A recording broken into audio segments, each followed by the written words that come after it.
investment para sa kanya. And sa mga ka-arky natin, no, na nag-iisip, saan ba maganda mag-invest? No? Hindi yan basta-basta kung ano yung maganda yung performance. No? Dapat talaga nakamatch yan sa inyong financial goals. And sa mga interested na katulad ni John Lloyd na kausapin kami kung saan ba maganda mag-invest at kung paano nyo bubuuin yung inyong investment portfolio, pwede kayong mag-email sa admin@wealtharky.com tapos schedule natin kung kailan ang inyong financial consultation. Yun, ako. Kasama rin natin ngayong gabi si Dayan. Hello sa iyo, Dayan. Good evening po mga ka-Arky.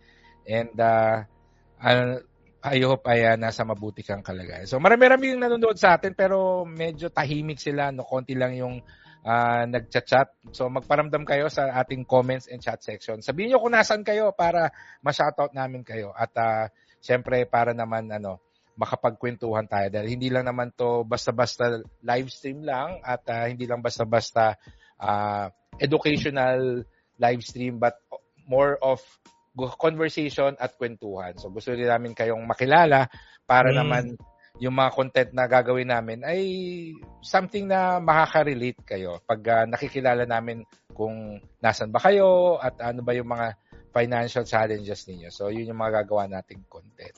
Yan, ako. Kayo ba, may mga gusto ba kayo shoutout? Sino bang pwede ko shoutout?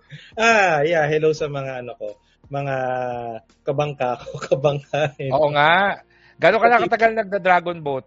Glenn? Mga 2 years siguro. 2 years na. Yan. Pre-pandemic pa to eh. So, but with another team. So, yun, magandang gabi sa mga kabangka ko, kakabot ko sa UPC, United Paddlers Club, no? So, yan. So, open kami sa mga gustong sumali din at gusto mag-explore ng Dragon Boat Paddling. Message nyo lang ako sa Facebook.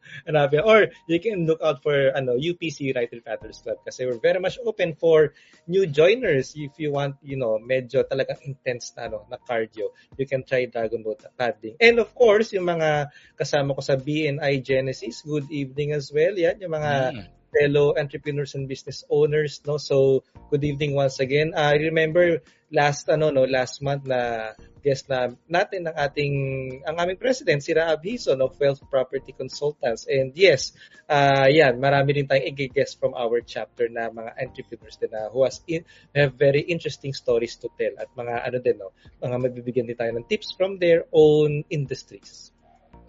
Nako. Pero wala ka na ibang sport, Renzi, no? Yan lang. Yun muna for now. Parang gusto mo may Spartan race ulit saka sa hiking pero pala tapos na sa Spartan era mo. Pero pwede rin magbalik loob ulit. Ako hanggang takbo lang talaga ako. So, shoutout sa mga tatakbo sa Pokemon Run. Tatakbo ka ng Pokemon Run, Adria, sa February 9. Feb 9. Uy, kasama ka ba doon, Adriel? Bilang wala, nasa CDO pa nun. Okay. Yeah. Mahal kasi. Medyo, pero may may mga freebies kasi. But in any case, sa mga sasali sa Pokemon Run, hanapin niyo ako doon. Yes. Sa February 9 na yan. Saan? Saan ang Pokemon? MOA. Sa MOA. MOA, sir. Sa MOA. Pag ganun ba, magdadrop sila ng mga Pokemon? Ganun? May mga freebies na Pokemon. Mga giveaways lang, mga merch. Yan yung bibigay. Yan yung Pokemon. Walang magdadrop na mga Pokemon along the route, gano'n? Para mag-hunt, gano'n? Or raid? Hindi. Parang hindi sa Pokemon Go event eh. Pokemon ganun naka-costume. Naka-costume kayo, Sir Fitz. Feel namin may magko-costume. Pero feeling namin may naka-costume doon. Siya. Hindi siya Pokemon Go event, so walang in-game event or in-game event. But in general, mga fans ng Pokemon, yung TCG or yung trading cards at saka even yung mga fans nung anime lang kasi may mga kilala ko na hindi naman naglalaro pero they watch yung anime, sumali sila. So, anyway, kasama natin ngayong gabi si Kathleen. Hello and Happy Chinese New Year din sa iyo, Kathleen. Hello, Kathleen. At saka si Rain, no? As OW. Meron siyang tanong, sasagutin natin yan mamaya. And si Zib, si Jared Valdez. Happy Chinese New Year. Ayan. Oh, hello. Happy Chinese New Year. Happy Lunar New Year din. Ayan. Oo. I think mas accurate yung Happy Lunar New Year, no? Para inclusive. Inclusive. Sabi ng friend ko, gawin natin inclusive. Wag Happy Chinese New Year. Happy Lunar New Year. Huwag tayo racist. Huwag tayo racist. Yun, ako. So, magandang gabi ulit sa mga ka-arki natin. Again, kung meron kayong mga questions about personal finance, business, investments, insurance, utang, pwede nyo siyang i-type sa ating comments and chat section at sasagutin natin sila. And with that, siguro magsagot na tayo ng mga tanong at unahin natin itong kay Joey. Marion, basa. Ayan, ang tanong ni Ka-Arki Joey Pantuhan. Tanong lang po, pwede ko po bang malaman ang inyong top 1 individual stock investment for long term? At bakit yun po ang pinili ninyong stocks? Thanks po. Ayan, ba mga sa individual stocks? Sige, ako muna. Ako ay Globe. In the past, natutuwa naman ako sa Globe kasi may dividends din siya. Ayan, natutuwa ako kapag may email sa akin, dividend notice ng Globe. Pinili ko siya dahil nabili ko siya ng mura. So, ang laki na nung tinaas niya since nung time na binili ko siya. At bakit ko ba siya pinili? Pinili ko si Globe dahil, of course, hanggang sa ngayon naman, iilan lang yung mga players sa Philippine telco industries. At napakalakas ni Globe. And of course, backed up by Ayala din siya. So, fundamentally, I'm impressed with Globe. Kayo po, Sir nag-IPO yan, di ba? Pag nag-IPO yan, nako. Si Gcash, oo.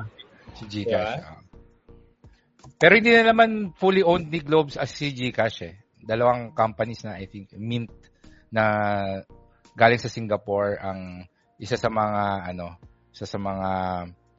major stockholders ng Gcash. Pero yun nga, dapat last year sila mag-IPO eh. Hindi ko lang alam. Wala akong chismis ba't hindi natuloy last year.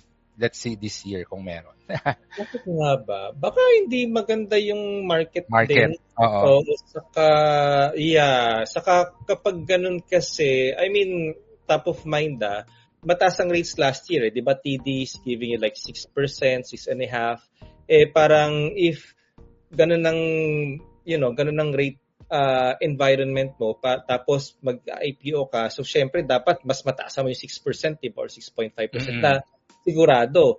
Syempre as an investor parang given sure na 6.5 tapos something na might be volatile din, parang hindi mas maging kaaya-aya. So syempre pag mas mababa ang rates, 'di ba? Mukhang mas maging kaaya-aya yung mga returns ng equity. So I think that may be one of the tawag nito, the factors o variable.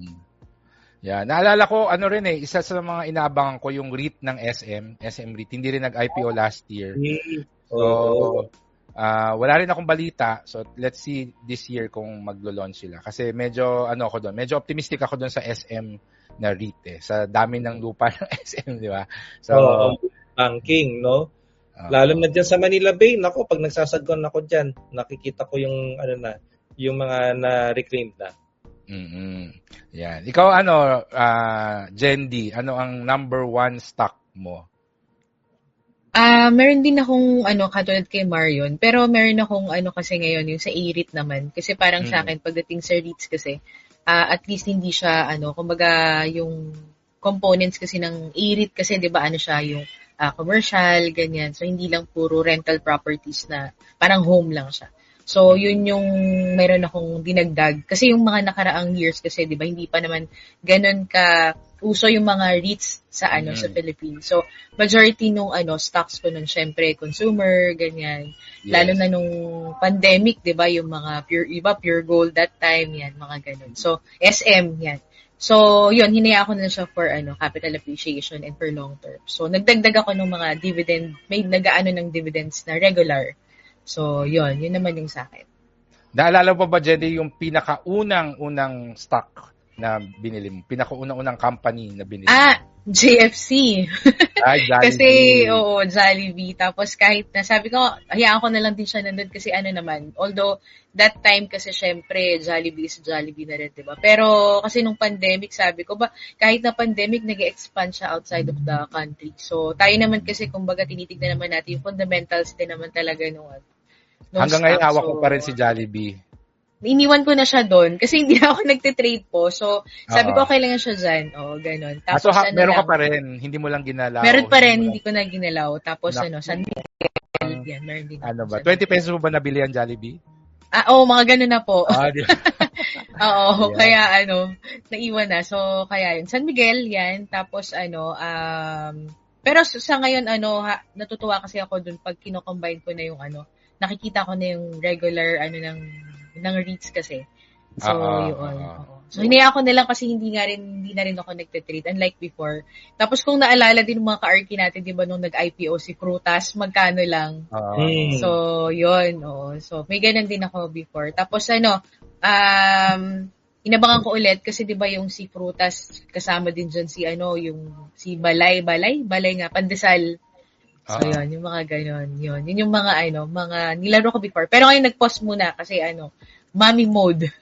Tama. So, yun, medyo mahirap pagsabayan. Pero so far, yun yung ko, medyo dinadagdag ko ngayon sa portfolio ko. Mga REITs naman. Ikaw, Adriel? Wala akong top 1 stock dahil binenta ko na yung top 1 stock ko. Pero dati, it was GFC. Jollibee. Now, parang pinipili ko lang yung mga stocks na binibili ko. Simply because I realized na yung whole stock market natin parang pa-up and down. Tapos may periods na may own top winners, tapos may periods na down. So, para maximize ko yung growth ng portfolio ko, I just semi-trade or tinatawag kong semi-trade. Dahil hindi ako active na trader. Parang yung ginagawa ko is I buy certain stocks for a while. Tapos sino-hold ko lang siya up to a certain growth percentage. Tapos binebenta ko siya. Tapos hanap na naman ako ng ibang stocks na undervalued hanggang tataas siya. So, parang yun yung ginagawa ko now. Pero dati it was GFC. Well, sa akin, ang pinakamatanda ko ring stock is Jollibee. And hanggang ngayon, bumibili ako sa kanya. Naka-cost average lang ako sa kanya. Pero isang stock na dinadagdagan ko, medyo nilalakyan ko yung pag ini-invest ko sa kanya is IRIT also. Kasi ever since nung nag-IPO siya, gusto ko yung idea eh. And yan yung ating medyo pinopondohan. So yung nilalagay ko dati sa Jollibee, medyo binawasan ko na. Kasi feeling ko wala naman masyado pang growth si Jollibee.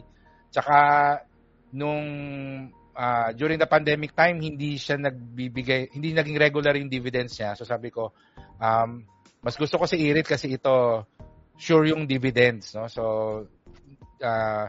final ko towards IRIT yung a portion of the money that I invest in Jollibee. So right now, meron din akong FM ETF for long term.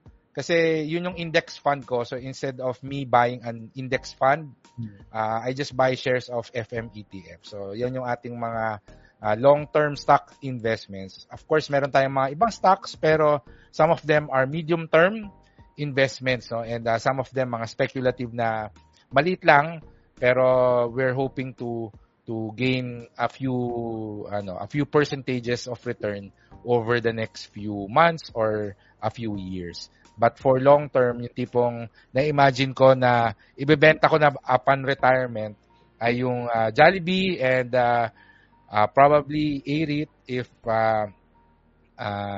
hindi. Kasi inisip ko kasi sa IRIT, yung dividends niya, cash flow ko siya when I retire. So, yun yung iniisip ko sa kanya. But definitely Jollibee, yan, yung price appreciation upon retirement. And FMETF as a form of risk management kasi index fund siya, 'di ba? So, 'yun yung ating hindi siya really for price appreciation but more of diversification and risk management yung FM ETF ko. Yan. Ano masasabi mo, Renzi, sa mga choices namin? Okay naman. Ako wala akong top 1 stock kasi fans ako eh. Oo. Oo, kumbaga Fan person ka kasi.